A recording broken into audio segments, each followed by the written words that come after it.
السلام علیکم، welcome to my channel دعائیں وظائف۔ کیسے ہیں آپ سب؟ جی تو آج کی ہماری ویڈیو سورۃ العلم نشرح کی فضیلت۔ علم نشرح کا معنی ہے کیا ہم نے کشادہ نہیں فرما دیا۔ اس سورت کی پہلی آیت میں حضرت محمد رسول اللہ خاتم النبیین کے سینہ مبارک کے کشادہ کیے جانے کا ذکر ہے۔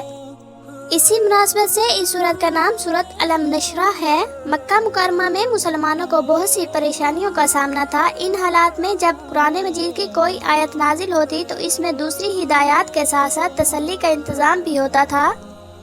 سورۃ علم نشرح میں بھی مسلمانوں کے لیے اور خاص طور پر حضرت محمد رسول اللہ خاتم النبیین صلی اللہ علیہ وسلم کے لیے تسلی فراہم کی گئی ہے کہ ان میں مشکلات کا دور جلد ہی ختم ہونے والا ہے اور آسانی کا دور زیادہ دور نہیں۔ سورۃ علم نشرح کا مرکزی مضمون اور مقصد نزول میں حضرت محمد رسول اللہ خاتم النبیین کی شان مبارک اور آپ خاتم النبیین صلی اللہ علیہ وسلم کی دلجوئی کا بیان ہے۔ سورۃ العلم نشرح میں اللہ تعالیٰ نے اپنے حبیب حضرت محمد صلی اللہ علیہ وسلم سے خصوصی خطاب فرمایا۔ آپ ختم النبیین صلی اللہ علیہ وسلم کی عزت و عظمت کا ذکر فرما کر آپ صلی اللہ علیہ وسلم کی دلجوئی اور تسلی فرمائی ہے۔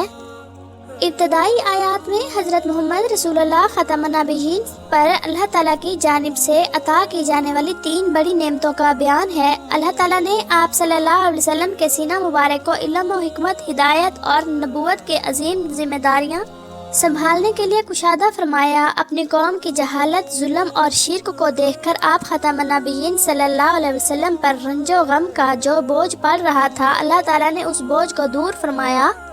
آپ خاتم النبیین صلی اللہ علیہ وسلم کے ذکر مبارک کو اللہ تعالیٰ نے خوب بلند فرمایا۔ پھر اس صورت میں حضرت محمد رسول اللہ خاتم النبیین کو بتایا گیا کہ جن مشکل مراحل سے آپ صلی اللہ علیہ وسلم گزر رہے ہیں وہ چند روز ہیں اور اب ان مشکلات کے بعد آسانیاں ہی آسانیاں ہیں۔ سورت کے آخر میں آپ صلی اللہ علیہ وسلم کو تلقین فرمائی گئی ہے کہ جب آپ صلی اللہ علیہ وسلم اسلام کی دعوت پھیلانے کی جدوجہد سے فارغ ہوا کریں تو اللہ تعالیٰ کے ذکر اور اس کی عبادت کے لیے مزید کوشش کریں۔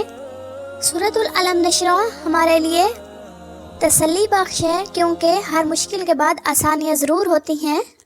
آج کے اس دور میں ہر انسان مشکلات اور پریشانیوں سے گھرا ہوا ہے تو ہمیں چاہیے کہ ہم قرآن مجید کی تلاوت باترجمہ کریں جس سے ہمارے دل کو سکون ملے اور تسلی ہو کہ ہر مشکل کے بعد آسانیاں ہوتی ہیں۔ اللہ تعالیٰ ہمیں قرآن مجید پر عمل کرنے کی توفیق عطا فرمائے۔ آمین ثم آمین یا رب العالمین۔